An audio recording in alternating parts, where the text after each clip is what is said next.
This clause, it reverses the liability. If you sign this, sir, your company bears all the risk. The boardroom fell into complete silence. Maya Williams's words lingered in the air like a poised blade ready to fall. 16 years old, standing at the glass entrance of the 27th floor conference room in borrowed sneakers and a janitor's badge, she pointed directly at the contract that Jackson Hale was moments from signing. Jackson's pen froze in midair, his silver eyebrows drawing together. His wife, Clara Hale, blinked sharply.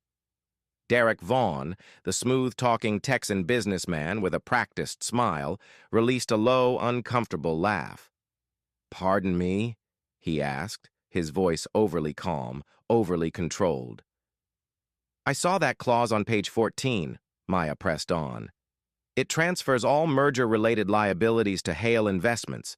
If anything goes sideways after the merger, fraud, lawsuits, defaults, your company bears the entire burden.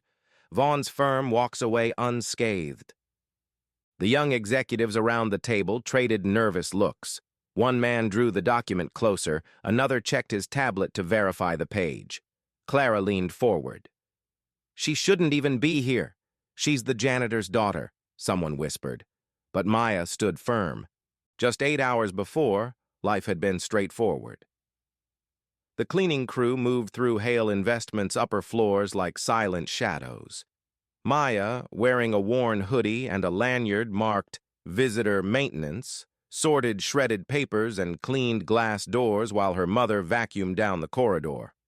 That was their routine. No noise, no questions, just complete the work and leave. Until she spotted the folder. It had been left in the copier tray, slightly open, its stamped cover reading, "Final Draft, Merger Agreement." Something about it drew her attention. Not curiosity, but instinct. Maya wasn't like other teenagers. She didn't spend hours scrolling on her phone. She studied policy manuals, watched business documentaries with her grandfather, and once wrote a school paper titled "The Enron Collapse Explained." She opened the folder carefully, eyes scanning the legal language. Then she stopped. It was subtle, hidden in subparagraph C, line 3 of the liability clause, but it was there, a complete reversal of responsibility.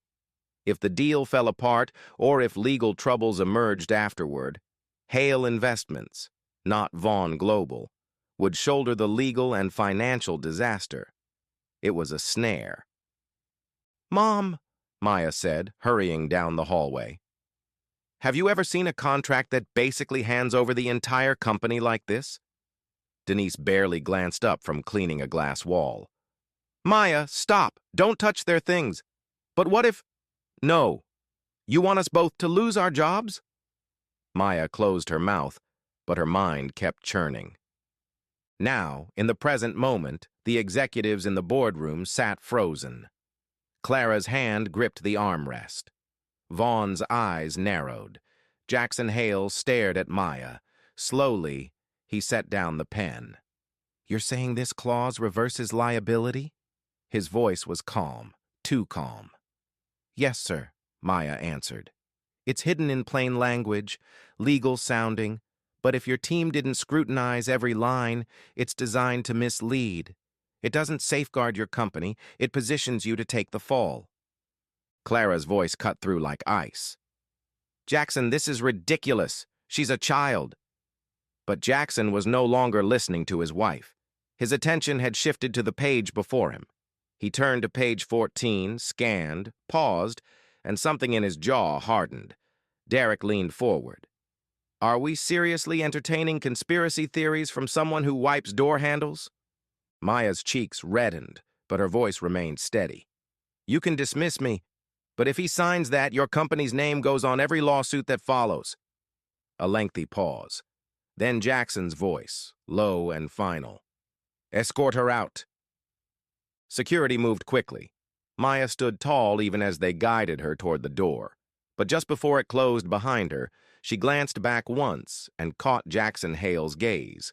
For the briefest instant, he didn't see a janitor's daughter. He saw a warning, a reflection, and a catastrophe he had nearly committed. His pen never touched the paper. The following morning, the silence at Hale Investments was different. Not peaceful, but tense, unspoken. Something had shifted.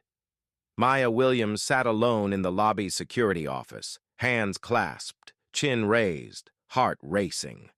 The building's marble floors reflected harsh light from the tall windows behind her. She'd been there for over an hour. No one spoke to her. No one offered water. No one explained what would happen next. Her mother sat beside her, shoulders rigid, face unreadable. Denise hadn't uttered a word since they were removed from the night shift and told to wait downstairs, but the concern in her eyes communicated everything. "I'm sorry, Mom," Maya finally whispered. Denise turned her head slowly. "You should be," she said flatly. "I clean this building to put food on our table, not so you can stride into boardrooms like you belong there." Maya looked down. "I didn't mean to embarrass you. I saw something dangerous and I couldn't let him sign it." "I raised you to be courageous, Maya," Denise said gently. "But I didn't raise you to be careless." Before Maya could respond, the door opened. A stern woman from HR entered with a clipboard, heels clicking sharply against the tile. "Mrs. Williams," she said without looking at Maya, "you've been placed on leave pending investigation. We'll contact you." Denise's lips tightened. She stood, grasping Maya's arm. "Come on!" Maya's stomach churned as they left the building. As the cold Chicago air struck her face, she looked back one final time at the tower of glass and steel, the place she thought she could make a difference. Now she wasn't even permitted inside. Meanwhile, 30 floors above, Jackson Hale sat alone in his private office. The unsigned contract lay before him, pages spread out like evidence of a crime. His finger traced the clause Maya had identified. Subparagraph C, line 3. She had been correct. The language wasn't merely misleading, it was intentional, expertly crafted to appear standard while positioning Hale Investments to absorb complete liability. He massaged his temple slowly. "How the hell did I miss this?" Clara's voice echoed in his memory from the previous night. "It's a standard clause, Jackson." "Just trust me." Trust. That word used to mean something. He opened his laptop and began cross-referencing other contracts with Derek Vaughn's firm. Legal terminology, subsidiary names, offshore structures, all of it too polished, too coordinated. His phone buzzed. "Clara." He hesitated, then answered. "You didn't sign it, did you?" she said immediately. "No," Jackson replied, voice flat. "You're overthinking it. We vetted Derek's firm. You're letting that girl get in your head." He paused. "She saw what none of us did, Clara." Clara laughed softly, too softly. "Come on. She's a teenager. The janitor's daughter. You're really going to question me over a child?" Jackson didn't reply. "I'm coming up," Clara said, and ended the call. Down the block, Maya sat on the couch at home, a mug of cocoa growing cold in her hands. The apartment was small, warm, lived in. Her mother sat silently across from her, browsing through job listings. "Do you regret it?" Maya asked quietly. Denise sighed. "I regret that you lost faith in adults doing their jobs." Maya didn't argue, but deep inside, something told her she hadn't been wrong. A notification interrupted the quiet. It was an email from a name she didn't recognize. Robert Barnes. Subject line, "You saw it too." Maya's eyes widened. She clicked. Inside was a brief message. "I used to work there. I know what you saw. If you're willing to talk, I'll listen." Her fingers hovered over the keyboard. Then she began to type, because maybe, just maybe, she wasn't alone. That evening, Jackson opened his safe and removed an old file labeled Hale Internal Barnes Review. He flipped through pages of flagged risks, buried audits, reports his board had dismissed 2 years ago. And on one sheet, written in red pen, "Risk exposure too centralized. If they plant one signature trap, We're finished. Signed, Robert Barnes. Jackson leaned back, eyes closing, and for the first time in years he felt something unfamiliar. Doubt. Clara Hale never liked to wait. She entered Jackson's office with the confidence of someone who had never heard no. Her heels clicked sharply against the oak floors as she approached the sleek black desk where her husband sat, staring not at her, but at the contract. "It's still sitting there," she said, crossing her arms. "You've had a day." Jackson didn't look up. "And I'll need more." Clara's smile vanished. "Jackson, this deal is time-sensitive. Derek is offering terms no one else would consider. You saw the numbers." "I also saw a liability clause that nearly destroyed my company." Clara walked around the desk, running a manicured nail along the contract's edge. "One clause, legal language. You know how these things operate. Don't tell me you're trusting the janitor's daughter over me." That made him look up slowly. "She saw it," he said. "No one else did. Not you. Not the legal team. Not even me." There was a lengthy pause. Clara's expression didn't change, but her tone dropped a degree. "She's a child, Jackson, and she just got you to question everything. That should worry you." "No," he said, standing up. "What worries me is that she was right." Later that evening, Maya sat huddled near the radiator in their apartment, reviewing pages Mr. Barnes had sent her in encrypted PDF files.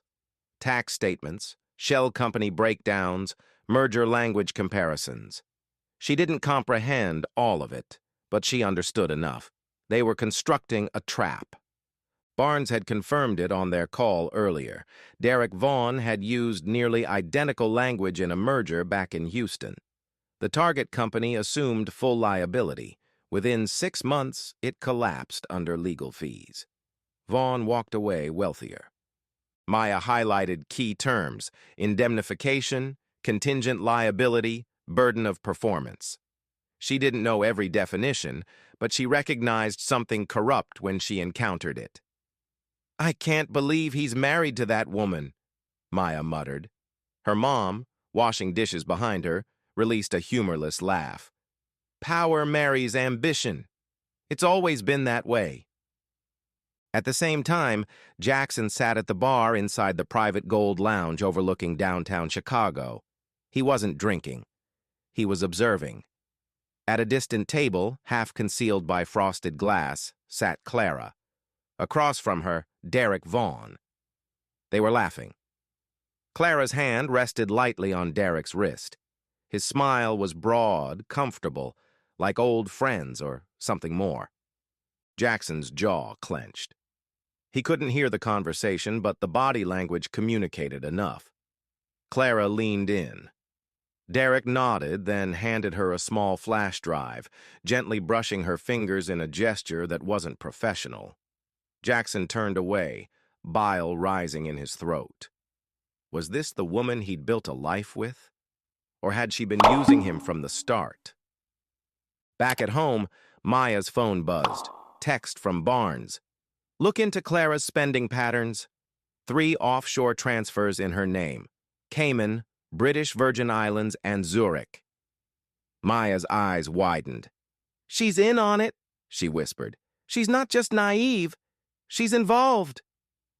She opened her laptop and accessed public transaction records. Her hands trembled. There it was. Clara Hale's name connected to a dormant trust account in the British Virgin Islands. At that very moment, Jackson opened his email and found a message from his bank's internal compliance team. Subject: Suspicious access activity, internal transfer alert. He clicked. Clara had attempted to authorize a $2.5 million transfer from one of the company's dormant reserve accounts. It was blocked just in time. Jackson sank into his chair. The trap wasn't just closing, it was inside his own home. Somewhere in the quiet of the night, 3 people couldn't sleep. Jackson Hale, now certain he was standing on crumbling ground. Maya Williams, holding the pieces of a puzzle far too complex for a 16-year-old. And Clara Hale, seated beside Derek Vaughn in a black SUV, whispering, "He's starting to dig." To which Derek replied calmly, "Then we bury him before he reaches the foundation." It began with an email. No subject line, no sender name, just a single audio file.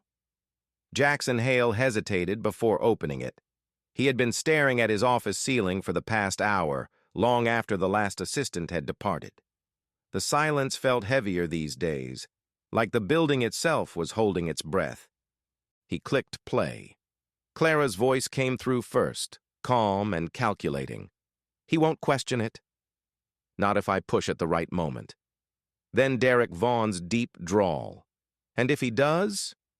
Then we remind him what he has to lose." Jackson froze. He replayed it 3 times. And when it finally registered, something inside him broke. Not loudly, not visibly, but permanently. He forwarded the file to his private attorney, then leaned back and stared at the ceiling again. This time not with confusion, but with clarity. Clara wasn't just involved, she was orchestrating it. Maya stood outside the massive bronze doors of the Harold Washington Library, clutching a folder and a flash drive Barnes had mailed her that morning. Her fingers were numb, not from the cold, but from fear. Everything they had assembled now pointed in one direction. Someone was actively trying to destroy Hale Investments. She stepped inside and made her way to the computer lab. The files were encrypted, but Barnes had included a handwritten key. As she typed, the truth emerged. 3 merger attempts. 3 ruined companies, all connected to Derek Vaughn, and in the background of each one, buried deep in the documents, were traces of Clara Hale's digital approval credentials. She wasn't just helping Vaughn.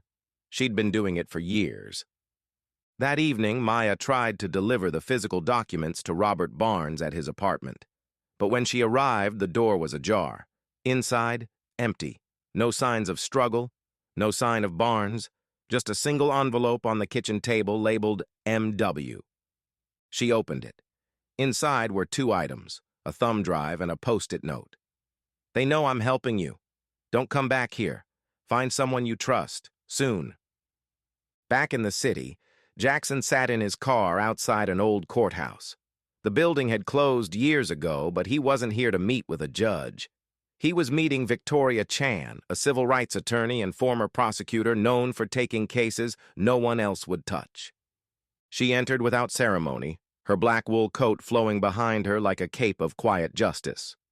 "Mr. Hale," she said, sliding into the passenger seat, "you came to the right person. But this is bigger than contract fraud." "I know," Jackson said. "You're dealing with organized financial subversion, maybe racketeering." "I need to protect my company," he said, "and I need to protect a girl who saw it first." Victoria raised an eyebrow. "A girl?" "She's 16. Name's Maya Williams. She caught it before any of us did." For the first time, the lawyer smiled. "Then she may be our most valuable witness." The next morning, Maya returned to Hale Tower. Security was tighter now. She wasn't on the list, so she waited, cold fingers wrapped around a bag of evidence, until one of the junior staff, someone she recognized from late-night vacuuming shifts, walked by. He paused, glanced around, and whispered, "Mr. Hale said if you ever came back, I should take you straight up." When Jackson saw her, something in him softened. He stood, extended a hand. Not like a CEO, but like a man finally recognizing his own blind spots. "I owe you more than an apology," he said. "I owe you the truth." Maya looked up at him, her voice quiet but resolute. "Then let's expose it before someone else disappears." They sat side by side in his private conference room, papers and screens spread around them like a battlefield map. Victoria Chan joined minutes later, nodding once at Maya. "This is your war now," she said.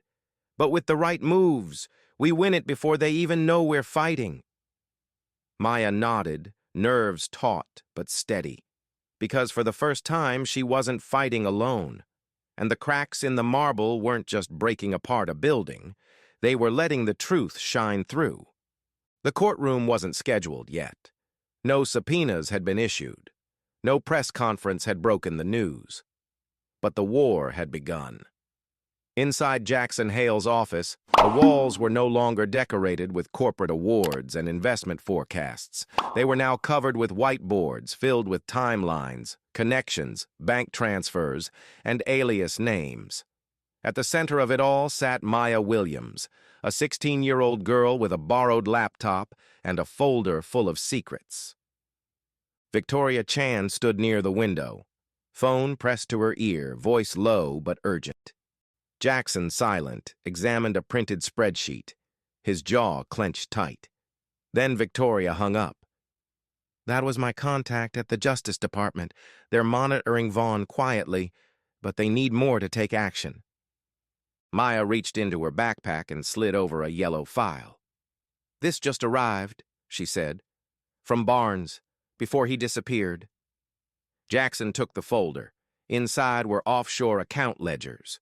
3 names jumped off the page: Clara Hale, Derek Vaughn, and a company called Raven Cross Holdings. A shell corporation registered in Belize, funneling payments every quarter from failed merger settlements. Victoria whistled. "This is more than fraud. This is a long game. Predatory. Calculated." "And it started right under my roof," Jackson said bitterly. That night, Maya and her mother sat on the fire escape of their apartment building. The city below hummed with yellow taxis and music drifting up from restaurant patios. Denise handed Maya a mug of chamomile tea, her hands trembling. "They called again," she said. "Told me if I don't keep quiet, they'll cancel your school record. Said they can make things disappear." Maya stared ahead. "They already tried. You're a child, Maya. This isn't your fight. It became mine the second they used people like us as their cover." Her voice was calm, certain, and in that moment, Denise saw something she hadn't expected to see. Not defiance, but purpose, a sense that Maya wasn't trying to prove anything. She was simply trying to make something right. The next day, Jackson entered the main hall of the Hale Foundation Gala wearing a black tuxedo and a stern expression. The gala was his wife's idea: charity, media, smiling donors. It had always been Clara's domain, but tonight Jackson took the microphone. "Before we begin," he said, eyes sweeping the glittering crowd, "I want to speak to you not as a CEO, but as a man who's made mistakes." Clara froze beside the champagne table, her fingers tightening around the stem of her glass. "Years ago, I believed building an empire meant trusting only the numbers," Jackson continued. "But numbers don't betray you. People do." The room murmured. A few eyes darted toward Clara. "I've reopened every document our board has ever signed, and what I found, what one brave young woman found, has shaken me to my core." Victoria stood near the back, arms crossed, expression unreadable. Jackson stepped down from the microphone and left the room before anyone could ask questions. That night, Maya sat in front of her bedroom window, watching the blinking lights of the skyline. A folder lay open on her lap, filled with newly flagged emails. One line from Clara to Derek stood out like a blade. "He's starting to pull away. You know what to do." Just as she began copying it to a secure drive, the lights flickered. Then her laptop screen went black. Her phone vibrated. One message, unknown number. "Stop digging, or we dig first." Maya's hands shook, but she didn't close the laptop. She picked up a Sharpie and wrote 3 words on a fresh page, not backing down. Because this wasn't just a company anymore. It was a battleground.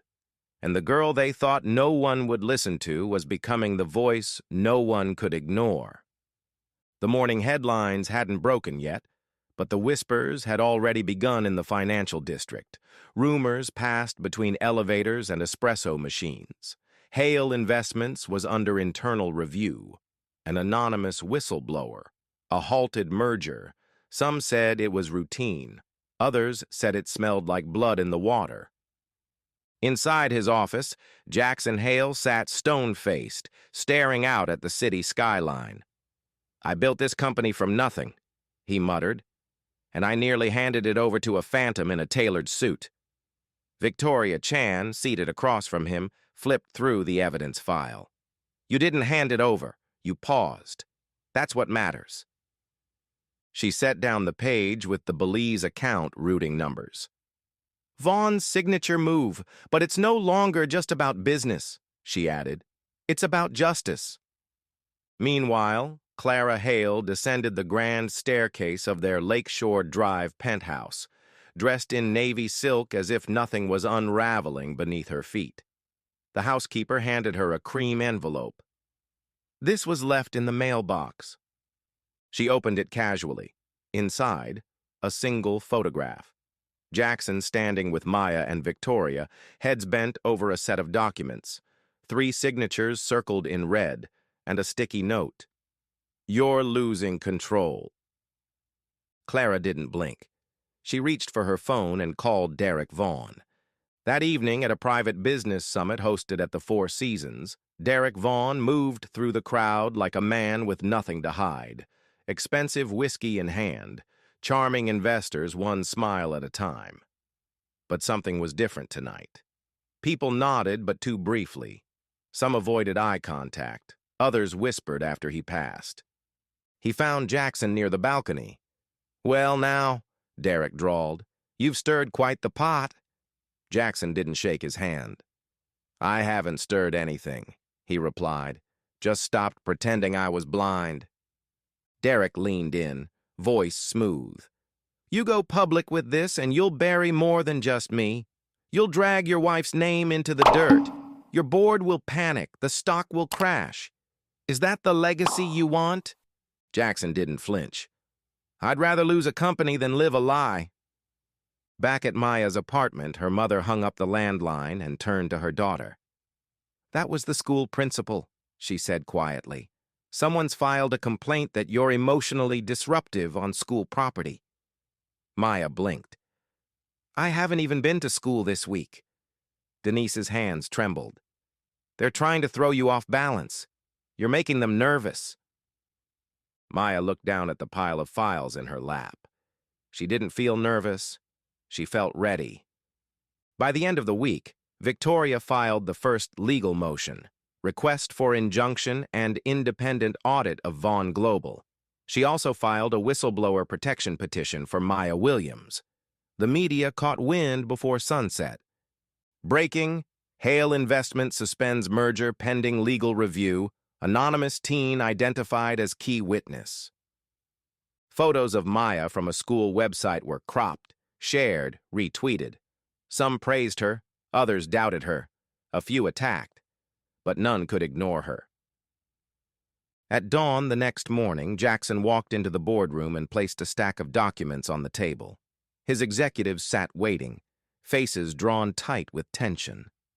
"I should have seen this sooner," he began, "but I let comfort blind me." He distributed the audit, the shell companies, the emails, the audio clip. Then he looked them all in the eye. "You've got a choice," he said. "Help me clean this house from the inside or watch it burn from the outside." No one spoke, but one by one they began to nod. And miles away, in a cafe near the Loop, Clara Hale sat across from Derek Vaughn once more. Her eyes no longer sparkled with charm. "He's not going quietly," she said. Derek smirked. "Then maybe it's time we stop being quiet, too." He slid a black folder across the table. Inside, a list of names, judges, reporters, one federal clerk. Clara closed it slowly. "We bury them," she said. But outside, across the street, Maya Williams watched them from a city bus window. Her camera phone recorded every frame. The game wasn't quiet anymore, and the unraveling had only just begun. By Monday morning, Hale Investments was no longer a financial fortress. It was a battlefield. The firm's internal servers were down for routine maintenance, but everyone knew better. Compliance teams worked overtime. Legal counsel whispered behind closed doors. HR flagged employee emails for keywords like offshore, Vaughn, whistleblower. And Jackson Hale?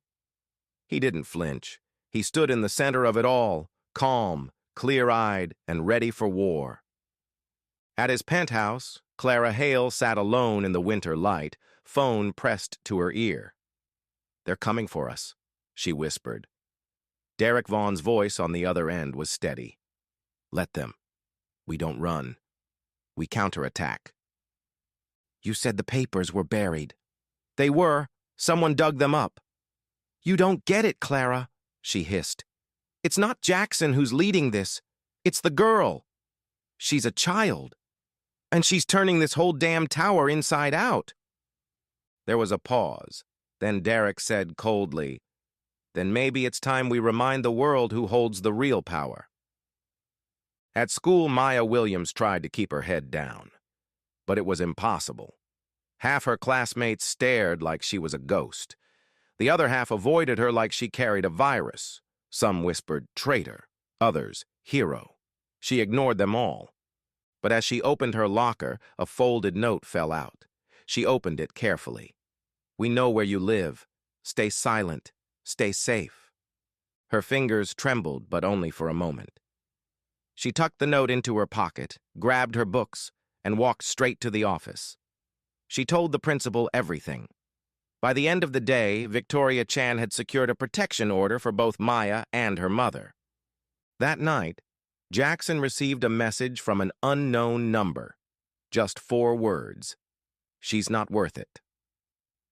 He stared at the screen for a long time, then picked up the landline and called Victoria. "Can you get federal eyes on this yet?" "They're watching," she said, "but they need someone willing to testify publicly." Silence. Then Jackson exhaled. "Then I will." The next morning, the Chicago Tribune ran the story. CEO exposes internal conspiracy. Teen whistleblower linked to unraveling billion-dollar scheme. Maya's name wasn't printed, but the story was everywhere. Talk radio, Twitter, morning TV. At a press briefing, Jackson stood at a podium flanked by Victoria and 2 federal agents. "I was blind," he told the world. "Not just to fraud, but to courage. A 16-year-old girl saved my company from the inside out. The same company that never once saw her beyond her mother's uniform." He paused, let the silence settle. "She saw what we refused to, and from this day forward we will see her." That afternoon, Maya returned home to find a crowd gathered outside their apartment. Neighbors, journalists, a few strangers holding handwritten signs that read, "We believe Maya, and truth has no age." She stopped at the bottom step, stunned. Her mother gently took her hand. "They're not here to hurt you. They're here to thank you." But somewhere across town, in a high-rise suite guarded by tinted glass, Derek Vaughn sat in silence. He stared at a single image on his tablet, a freeze frame of Maya stepping onto the witness platform. Then he looked up at Clara, who paced behind him in tight circles. "She's still a kid," Clara snapped. "You really think they'll let her bring us down?" Derek's voice was low, cold.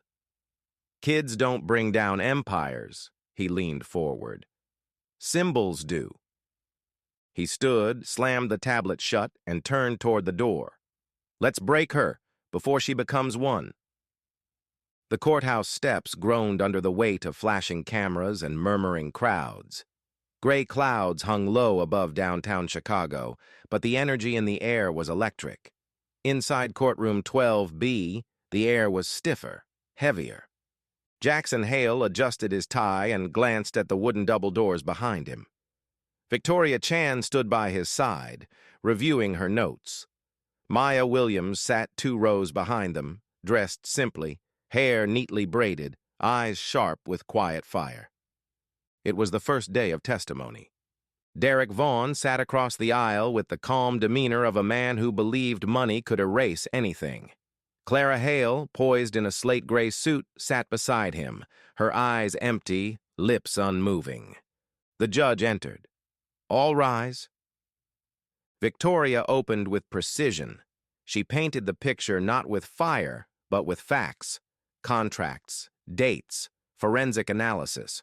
One by one, she exposed the network of shell companies and forged authorizations that funneled corporate liabilities straight to Hale Investments, while Vaughn and Clara profited quietly offshore. Clara didn't look at Jackson once. Then came the moment the courtroom had been waiting for. Victoria stood. "Your Honor, I'd like to call Maya Williams to the stand." Gasps fluttered. Reporters scribbled wildly. Maya stepped forward slowly, not as a victim, not even as a child, but as the first person in the building who dared to speak the truth. She placed her hand on the Bible, swore in, sat down. Victoria smiled gently. "Miss Williams, how did you first come to be involved in this matter?" Maya's voice was steady. "I was helping my mom on the 27th floor. She's on the night cleaning staff. I saw the contract in the copy room. The signature at the bottom didn't look right. And when I read the fine print, it didn't sound right either." Victoria nodded. "What stood out to you?" There was a clause buried deep. It transferred all liability from Vaughn's firm to Mr. Hale's company. If something went wrong, only one side would take the hit. Victoria leaned forward. "Why speak up? You were 16. No one asked you to read it." Maya looked directly at Clara, then Derek, then back at the jury. Just because I clean your floors doesn't mean I don't see the dirt." The courtroom froze. Even the judge's expression shifted. Clara's hand twitched. Derek didn't smile this time. Cross-examination came hard. Vaughn's attorney tried to rattle her. "Miss Williams, did you understand all the legal terminology in that contract?" "No, sir," Maya said, "but I understood enough to know someone was hiding something." "You consider yourself an expert in business law?" "Number. But I don't think you need a degree to see when someone's being set up to fail." The jury watched her with new eyes. Not just a girl, but the voice of every overlooked worker who had ever been told to stay in their lane. After the recess, Jackson took the stand. Victoria asked him one question. "What made you believe her?" He paused. "My gut said she was right. But more than that, I remembered something I'd forgotten." "And what was that?" He looked toward Maya. "That integrity doesn't depend on status. Sometimes the janitor's daughter sees the cracks before the board does." Then Clara Hale took the stand. The courtroom held its breath. She sat tall, composed, until the prosecution presented the audio file. "If he does question it, then we remind him what he has to lose." Her eyes closed, hands folded, and for the first time since the trial began, Clara Hale spoke without rehearsed precision. "I didn't mean for it to go that far," she said, voice hollow. "I thought if I could just push the deal through, Jackson wouldn't have to know." "And when Maya exposed it?" Victoria asked. Clara's voice cracked.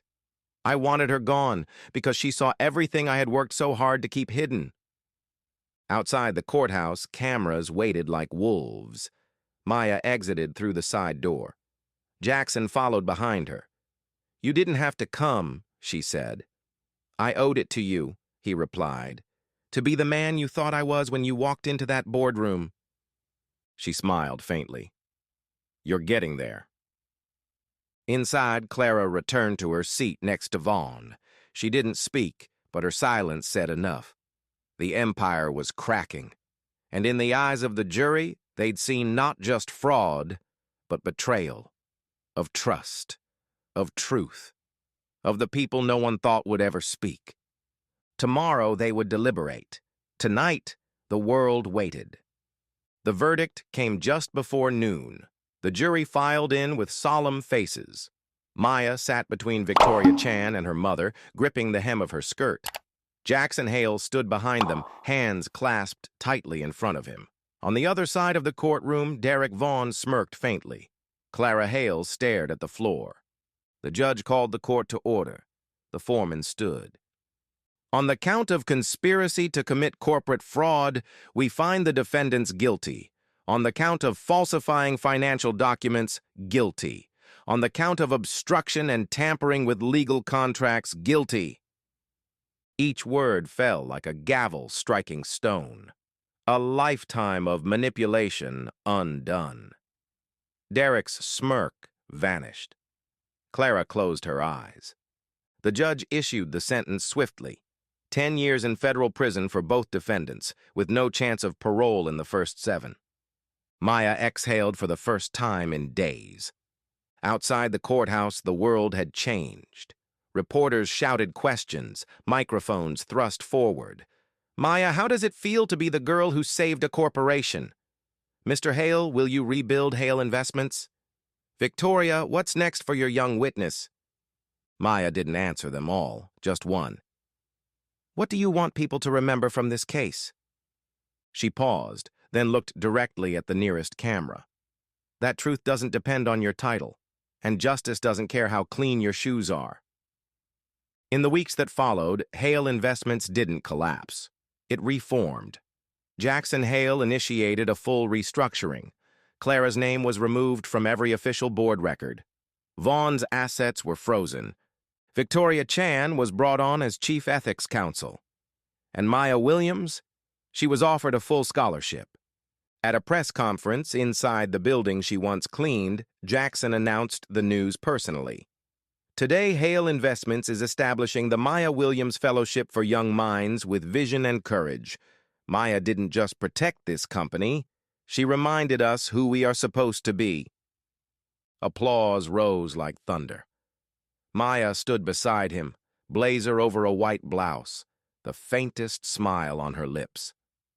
Later that night, Jackson sat in his office, not alone. Maya stood across from him, holding a manila envelope. "I got my Columbia acceptance letter," she said, eyes shining. He smiled. "You earned more than that. You've got a seat at any table you want now." She hesitated, then asked, "Do you regret any of it?" He looked out the window, the skyline of Chicago glowing gold. "I regret that I didn't see it coming," he said softly. "But I don't regret who stood up when I couldn't." She nodded, then left the envelope on his desk. Days later, Clara Hale was processed into the federal detention center in Wisconsin. She made no statement, no appeal, only silence in a cold concrete cell. Her empire reduced to static in the news. She replayed the audio that sealed her fate. "Just because I clean your floors doesn't mean I don't see the dirt." The words echoed again and again. In a quiet office above a city reborn, Jackson placed Maya's envelope on a shelf above his desk, beside his most treasured awards. And beside it, a plaque read, "Truth isn't loud, but it lasts." He leaned back in his chair, closed his eyes. A girl once pointed to a signature and changed everything. And now, from the ashes of deceit, a new foundation stood tall, cleaner, stronger, and unshakably honest. The empire hadn't fallen. It had been rebuilt by the one they never saw coming.